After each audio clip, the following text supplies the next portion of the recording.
मैंने तुम्हें ईओ को बोल दिया। फिर मैं क्या करूँ? मैं क्या करूँ? कौन कह रहा है? किसके आना है? बोल तू। आराम ज्यादा मानता नहीं, मैं कहता हूँ तेरे को ठीक है बताऊँगा तेरे को।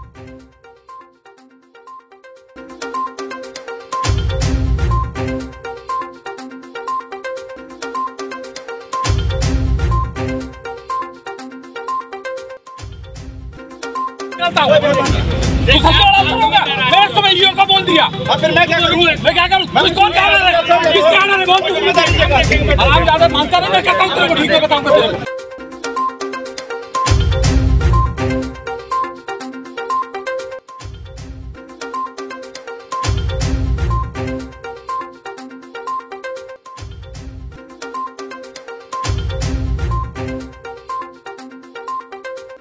उसके खिलाफ कड़ी कार्रवाई की जाएगी और उसके लिए दंड दिया जाएगा जो भी मुनासिब। बाईपास पर जहाँ करना है वहाँ पर जाके नहीं करते हैं। इन गरीबों को इनको ये जो है बिल्कुल साफ टारगेट नजर आते हैं। इसका मतलब है कि इनके मन के अंदर कुछ खोट बसा हुआ है कि इनको आके बार बार आंखें दिखा के तो इतनी बार आके इनको तंग करके वो जाता है साल के अंदर। किसी को अंदर क्या इंटरेस्ट है उसका यहाँ पर?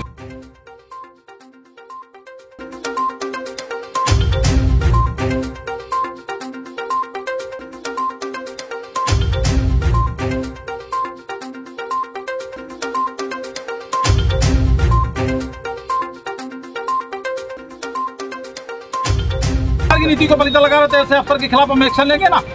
ऐसे अफसर को कैसे बख्श देंगे जो इस तरह की हरकतें कर रहा है। नमस्कार, आप देख रहे हैं दैनिक साथी। अतिक्रमण के नाम पर झुग्गी झोपड़ियों, रेहड़ियों व रोड साइड पौधे बेचकर अपना गुजर बसर करने वाले लोगों पर पीला पंजा चलाने पहुंचे हरियाणा शहरी विकास प्राधिकरण के एक जेई की मनमानी सामने आई है। लोग रो रहे थे, बिलक रहे थे, जेई से गुहार लगा रहे थे कि बरसात के मौसम में आशियाना मत तोड़िए, यही उनका सहारा है। लेकिन शायद जेई पर पद की हनक सवार थी। इस दौरान मौके पर भारी पुलिस बल तैनात था। ड्यूटी मजिस्ट्रेट को भी लगाया गया था। पीला पंजा लोगों के आशियाने पर चल रहा था। इसी दौरान लोगों को रोता बिलखता देखकर किसी ने भाजपा के वरिष्ठ नेता Haryana tourism chairman doctor Arvind Yadav को इसकी सूचना दी। डॉक्टर अरविंद यादव आनन फानन में मौके पर पहुंचे, लेकिन प्राधिकरण के जेई उनसे भी अभद्रता पर उतारू हो गए। लेकिन गरीब लोगों के लिए डॉक्टर अरविंद यादव ने जमकर जेई को लताड़ लगाई। विरोध बढ़ा तो जेई मौके से चलते बने। लोगों ने यहाँ तक भी कहा कि डॉक्टर अरविंद यादव आज उनके लिए मसीहा बनकर आए हैं, यदि वह नहीं आते तो उनका चूल्हा भी नहीं चलता। डॉक्टर अरविंद यादव के जयकारे भी लगाए गए। डॉक्टर अरविंद यादव ने भी यहाँ तक कह दिया कि ऐसे अधिकारी सरकार की छवि को पलीता लगाने का काम कर रहे हैं। वहीं कार्रवाई पर सवाल इसलिए भी खड़े हो रहे हैं कि बाईपास पर रसूखदार लोगों की ओर से स्थायी कब्जे कर दिए गए हैं, लेकिन यहाँ पर कोई कार्रवाई नहीं होती। बेशकीमती कॉरिडोर में स्थायी कब्जे आसानी से देखे जा सकते हैं। एक साल से नहीं, सालों से इस तरह के कब्जे यहाँ पर लोगों की ओर से किए गए हैं, लेकिन महज गरीब लोगों की झुग्गी झोपड़ियां तोड़कर अपनी हनक को शांत करने के लिए शायद गरीब लोगों को टारगेट किया जाता है। हम अतिक्रमण को जायज नहीं ठहराते, लेकिन गरीब लोगों को टारगेट करना कहाँ तक जायज है? सरकार सिस्टम से बनती है, प्रशासन सिस्टम से बनता है। सिस्टम गरीब लोगों पर इस तरह जुल्म करने पर उतारू हो जाए तो आखिर वह सिस्टम किस काम का? लेकिन जिस तरह से भाजपा के वरिष्ठ नेता मंगलवार को गरीब लोगों के साथ खड़े हुए दिखाई दिए, कहीं न कहीं लोगों को अभी ढांढस बढ़ता हुआ दिखाई दिया। अब देखना होगा कि जो इस तरह के जो अधिकारी या कर्मचारी हैं जो कि सरकार की छवि को पलीता लगाने का काम कर रहे हैं, क्या उन पर कोई कार्रवाई हो पाती है। मेरा नाम सतबीर है जी। क्या कहोगे जिस तरह से गरीबों पे कार्रवाई की जा रही है? तमाम अतिक्रमण देखे जाते हैं, शहर में वो नहीं हटाए जाते। ऐसा है जी, हर आदमी गरीब को ही दबाता है जी। अब ये ग्रीन बेल्ट की जगह है जी, ना तो हुड्डा की है। हुड्डा का कोई अधिकार नहीं यहाँ के इनको हटाने का। अगर हटाएगा तो पीडब्ल्यू की जगह है, पीडब्ल्यू का अधिकार है। ये नाजायज गरीब को तंग किया जा रहा है, गरीब बोलने वाला नहीं है। ग्रीनरी बढ़ा रहे हैं, गरीब किसका नुकसान किसका हो रहा है? इसमें किसी का नुकसान नहीं है, हरियाली है। यहाँ ये जैसे निकल जाएंगे, यहाँ लोग कूड़ा गिरेंगे, गंदगी खिलाएंगे, कहीं ना कहीं किसी मनमानी तरीके से कार्रवाई, मनमाने के तरीके से कार्य, इससे हम संतुष्ट नहीं है। गरीब आदमी पे मार गिर रहे हैं। ऐसे अधिकारियों के खिलाफ कार्रवाई होनी चाहिए, होगी, कड़ी से कड़ी कार्रवाई होगी, ताकि आगे कोई ऐसा अधिकारी ऐसा कदम ना उठाए किसी गरीब के खिलाफ। सरकार की को भी कहीं ना कहीं नुकसान करने का काम कर रहे हैं। वो तो कर ही रहे हैं। जब इतना बड़ा अरविंद यादव आया, उसने रिक्वेस्ट की भाई गरीबों को मत जाओ, उसकी बात उस अडियल अफसर ने नहीं मानी, तो ऐसे के खिलाफ तो बड़ी से बड़ी कार्रवाई होनी चाहिए, ताकि कोई अधिकारी फिर ऐसी हरकत ना करे।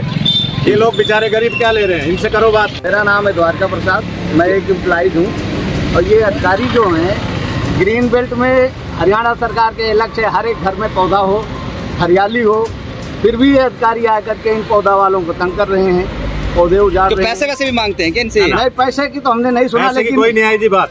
लेकिन ये पौधा जो हरियाली कर रहे हैं इसको बेचने नहीं, बार बार तंग करते हैं और जहाँ पर सरकार को बदनाम करते हैं अधिकारी। सरकार बढ़िया काम कर रही है, हरियाणा सरकार बहुत अच्छा काम कर रही है, लेकिन ये सरकार को बार बार बदनाम करते हैं अधिकारी। इस सरकार से इससे भी जनता नाराज हो, ये अधिकारियों की लेन देन। बीजेपी नेता भी आए थे, उनके साथ भी उन्होंने थोड़ा सा ऐसा किया, कह रहे ऐसे खिलाफ कार्रवाई नहीं होनी चाहिए। कार्रवाई अफसर के खिलाफ होनी चाहिए। जो हरियाणा सरकार तो ये करे भाई हरियाली लगाओ, वायु प्रदूषण से हरियाणा में बहुत है, कम करो, और एक तरफ अधिकारी जो इनको उजाड़ रहे हैं। ये तो सरकार को बदनाम करने का अधिकारी की साजिश है। सरकार को इस पर कार्रवाई करनी चाहिए।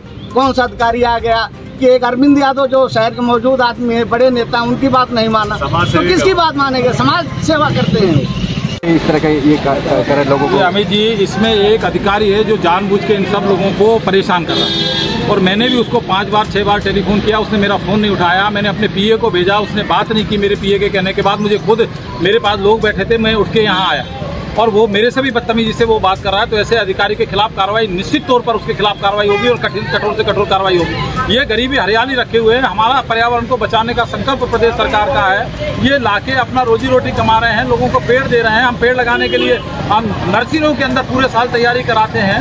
हरियाली इन्होंने दीवार के साथ रखी हुई है, किसी को तकलीफ इनसे नहीं है। और ये आके एक अधिकारी अपने कारण से इनको सबको दुखी कर रहा है, बेचारे गरीबों का नुकसान करके चला गया। वो तो मैं रेवाड़ी में था, रात को ही मैं आया हूँ चंडीगढ़ से, और आने के बाद मैंने सुबह ईओ को बात की, एचएसबीपी के ईओ को, उनको भी जानकारी नहीं थी किस तरह कोई नोटिस चस्पा हो गया। यानी इसकी पूरी की पूरी शरारत है कि भाई अधिकारी को, जिले के अधिकारी को ये नहीं है। मैंने कहा भाई कोई बात करनी है तो मैं डीसी से बात कर लूंगा। बोले नहीं सर, आपने मुझे व्हाट्सअप कर दो। मैंने उनको व्हाट्सअप किया, मैंने टेलीफोन पे 2 बार बात की। उन्होंने कहा कि हाँ मुझे नहीं जानकारी है, मैं इसमें कोई दिक्कत नहीं आई, और मैं निश्चिंत हो गया। थोड़ी देर के बाद मुझे पता लगता है कि वो जाके रेडियो को पलटने का काम कर दिया, जेसीबी से वो लेके कर दिया, और वहाँ से भी किसी तरीके से मैंने रोका उनको। तो आके फिर ये गरीबों के जो है यहाँ पेड़ पौधों के इनको ले क्या रहे हैं, उसका क्या यहाँ से उसका खा रहे हैं। ये उसकी हुड्डा की जमीन नहीं है, ये जो है जमीन भी हाईवे की होगी। यदि हाईवे गया हुआ है तो रोड की पीडब्ल्यूडी डिपार्टमेंट की जमीन होगी। यहाँ पे उसका अधिकार नहीं है हुड्डा का कि क्यों नोटिस उससे चस्पा किए। यहाँ पर उसके खिलाफ कड़ी कार्रवाई की जाएगी और उसके लिए दंड दिया जाएगा जो भी मुनासिब। बाईपास में तमाम अतिक्रमण देखे जा सकते हैं, वहाँ पर ये लोग कार्रवाई, वहाँ पर जहाँ करना है वहाँ पर जाके नहीं करते हैं। इन गरीबों को, इनको ये जो है बिल्कुल सॉफ्ट टारगेट नजर आते हैं। इसका मतलब है कि इनके मन के अंदर कुछ खोट फंसा हुआ है कि इनको आके बार बार आंखें दिखा के, तो इतनी बार आके इनको तंग करके वो जाता है साल के अंदर, जिसकी कोई हद नहीं। क्या इंटरेस्ट है उसका यहाँ पर? ये मैं सरकार की नीति को पलीता लगाने, सरकार की नीति को पलीता लगा रहे थे। ऐसे अफसर के खिलाफ हम एक्शन लेंगे ना, ऐसे अफसर को कैसे बखस देंगे जो इस तरह की हरकतें कर रहा है। बहुत बहुत धन्यवाद।